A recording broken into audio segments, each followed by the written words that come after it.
नगरी प्रयागराज में आज शिक्षकों ने जिलाधिकारी कार्यालय पहुंचकर प्रदर्शन किया, जहां पर उन्होंने सुप्रीम कोर्ट के एक निर्णय को लेकर ज्ञापन भी सौंपा। उनका कहना है कि 2010 से पहले टीईटी अनिवार्य नहीं था और 2010 के बाद टीईटी पास किए हुए लोगों को चयनित कर नौकरी पर रखा गया।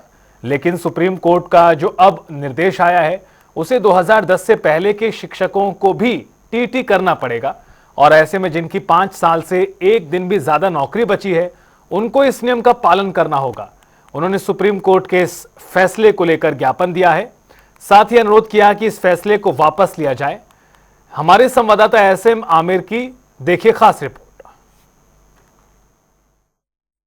सड़कों पर शिक्षक हैं और जिलाधिकारी कार्यालय पहुंचकर विरोध प्रदर्शन कर रहे हैं। उनका कहना है कि जो पहले नियमावली थी उसमें जो सुप्रीम कोर्ट ने चेंजेस किया है उसको लेकर इनका विरोध है। Uttar Pradesh junior high school पूर्व माध्यमिक शिक्षा संघ की ओर से विरोध प्रदर्शन किया जा रहा है। फिलहाल हम यहाँ बात कर लेंगे। बताइए, आप लोग किस चीज को लेकर विरोध कर रहे हैं, क्या पूरा मामला है? हम लोग विरोध इस बात का कर रहे हैं कि जो हमारे 2010 आरटीए जब लागू हुआ उसके पूर्व के जो शिक्षक हैं उनके ऊपर ये काला कानून नहीं थोपा जाए और उनको जो है इससे मुक्त रखा जाए।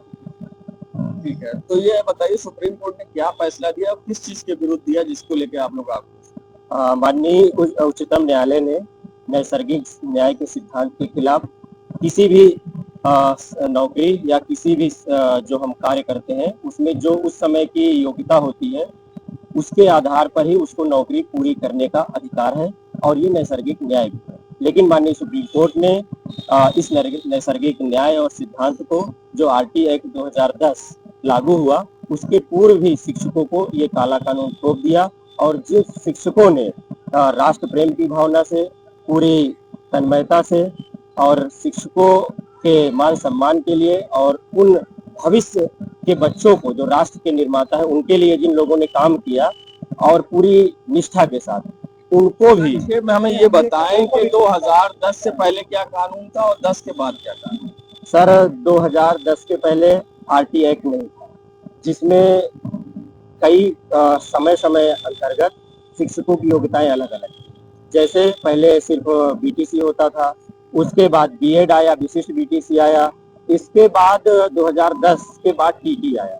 तो 2010 के बाद जब टीटी आया तो आज जितने हमारे शिक्षक हैं सब टीटी पास है, लेकिन उसके पहले जब टीटी था ही नहीं तो लोग कैसे पास कर सकते हैं? जैसे कि हमारे पुराने लोगों पर भी अब टीटी अनिवार्य कर दिया जो पहले से जॉब पे हैं। जी, जैसा कि मैं थोड़ा सा बताऊं आपको इतिहास के विषय में, अन्य नौकरियों के विषय में कि हमारे अगर आप इंजीनियर से कहें कि आप सारे लोग जेई मेंस की परीक्षा पास कर लें तो नहीं पास कर पाएंगे। पुराने डॉक्टर से कहें कि आप लोग नीट की परीक्षा पास कर लें तो नहीं पास कर पाएंगे। इसी तरह अन्य जो कर्मचारी हैं, बाबू हैं, उनके लिए आप पेट की परीक्षा पास कराएंगे तो निश्चित तौर पे ये सुई को बहुत पीछे ले जाने की बात है और सभी लोग निश्चित तौर पे इससे परेशान होंगे और न्याय के सिद्धांत की। में ये बता दीजिए कि आप अगर वापस नहीं होता तो आगे आपका क्या है? एक तो सबसे बड़ी चीज है ये दबाव की राजनीति। जैसे माननीय सर्वोच्च न्यायालय ने कहा सबसे बड़ी बात कि 5 साल जिनकी नौकरी है उनको छूट रखा गया और जिनकी 5 साल 1 दिन है वो 2 साल के अंदर टीटी करे।